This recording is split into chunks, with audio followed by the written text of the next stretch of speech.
अस्सलामु अलैकुम वरहमतुल्लाहि वबरकातुहू। मेरे प्यारे नाज़रीन, उम्मीद करता हूँ कि आप सब खैर आफियत से होंगे। अल्लाह रब्बुल इज़्ज़त आप तमाम लोगों को सलामत रखे, खुश रखे, आबाद रखे। जी हाँ मेरे प्यारे नाज़रीन, आज हम बात करने वाले हैं, बहुत ही अहम पैगाम आप सुनकर जाएँ। जैसा कि आपको पता है कि ख्वाजा गरीब नवाज़ का उर्स इस महीने में यानी 6 तारीख को था और उर्स के मौके पर बहुत ऐसी ख्वाजा गरीब नवाज़ की बारगाह में लोग आए और चादरें पेश की गई, जिसमें हिंदुस्तान के वज़ीर आज़म प्रधानमंत्री नरेंद्र मोदी साहब का भी चादर गया और दीगर हजरात भी अपने अपने चादर लेकर हिंदुस्तान के ख्वाजा बादशाह मोइनुद्दीन चिश्ती अलैहिर्रहमा के दरबार पे पहुँचते हैं। उसमें मसला क्या होता है, कभी उठता है, कभी लोग कहते हैं कि उसमें कोर्ट में दाखिल याचिका कर दी जाती है और कभी ख्वाजा गरीब नवाज़ के मज़ार के नीचे शिवलिंग खोजने की कोशिशें की जा रही हैं। जी हाँ मेरे प्यारे नाज़रीन, इसका सही तरीक़ा, इसका असल मकसद क्या है? जी हाँ, आप यूँ समझ लें कि ख्वाजा गरीब नवाज़ कोई ऐसी हस्ती नहीं जो मिट सकती है, समझ जाए।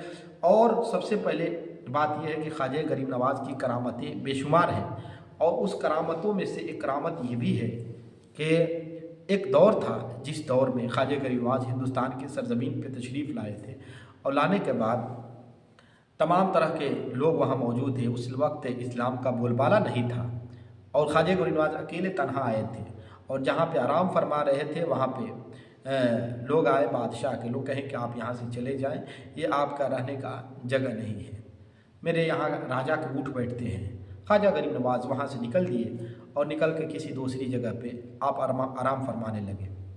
राजा के जब उठ बैठे तो कुछ देरी के बाद राजा के सिपाहियों ने ऊँट को मारना शुरू किया। ऊँट उठ नहीं रहे थे, खूब कोशिशें कर ली लेकिन ऊँट उठे नहीं। सिपाही राजा के दरबार में गए और जाकर कहे कि हुजूर ऐसी ऐसी बात है, वहाँ पे ऊँट उठ नहीं रहे हैं और कितनों हम लोगों ने उठाने की कोशिशें की हैं लेकिन ऊँट उठने का नाम नहीं ले रहे हैं। इस तरीके से राजा जब सुनता है तो पूछता है सिपाहियों से कि क्या तुमने किसी आदमी को वहाँ से हटाया है? कहा कि हाँ हुजूर, एक फ़कीर आदमी आया था, उसको हम लोगों ने हटा दिया है। तो राजा वहाँ से उठा और उठने के बाद आया, कहा कि चलो खोजो उस फ़कीर को। जब वहाँ पे कुछ दूरी पर बढ़ते हैं तो देखा कि ख्वाजा गरीब नवाज़ एक पेड़ के नीचे आराम फरमा रहे हैं। अपने पगड़ी को ख्वाजा की बारगाह में रख दिया और रखने के बाद कहा हुजूर, मुझसे गुस्ताखी हो गई, गलती हो गई, मुझे माफ़ फरमा दिया जाए। मेरे सिपाहियों ने जाने अनजाने में गलती कर दी, इसकी सज़ा हुजूर मिल चुकी है, आप मुझे माफ़ फरमा दें।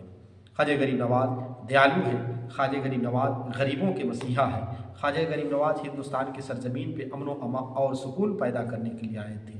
ख्वाजा गरीब नवाज़ की ये बातें सुनकर वो पृथ्वीराज चौहान और वहाँ के जितने भी सिपाही थे सारे गरीब नवाज़ के दरबार में अपना सर को झुका देते हैं और वहाँ पे कुछ सिपाहियों ने भी इस्लाम कबूल फरमाया था। तो ये ख्वाजा गरीब नवाज़ की करामतें हैं, बेशुमार करामतें। आज लोग कहने वाले कह देते हैं कि ख्वाजा गरीब नवाज़ को हटा दिया जाए। ख्वाजा गरीब नवाज़ को बसाने ख्वाजा गरीब नवाज़ हिंदुस्तान पे लोगों को बसाए हैं और बसाने के बाद नहीं, अगर कोई बाहरी मुल्क भी इसमें हमला करेगा तो कभी हमला नहीं कर सकता है।